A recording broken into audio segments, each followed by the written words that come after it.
In today's video, I'm going to teach you how to add buttons in Webflow. Webflow is an incredibly versatile tool for building responsive websites with a professional touch, and adding buttons is one of those fundamental skills that can really enhance your site's interactivity and design. To get started, you'll want to open the Elements panel.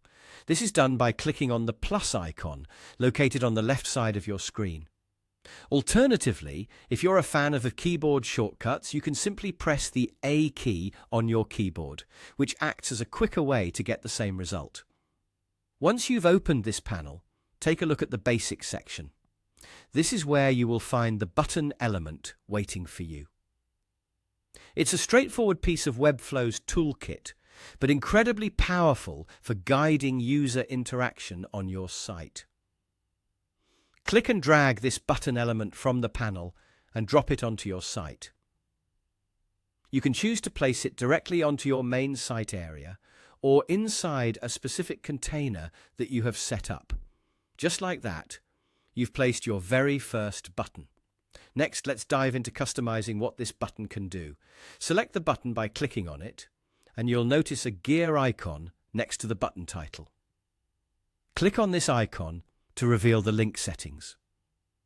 Here, you're presented with various options to link your button to different types of content.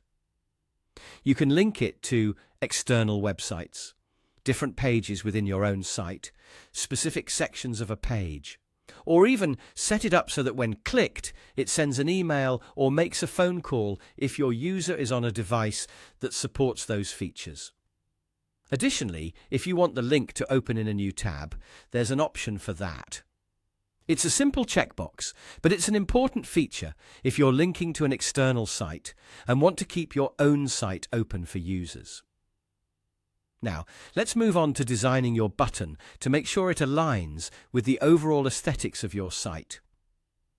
With your button still selected, shift your attention to the Style panel on the right-hand side of the screen. This is where you can get creative, customizing the button's appearance so that it matches or even enhances your design theme. You can adjust fonts, colors, borders, and even add shadow effects to make sure it stands out just the way you want it to.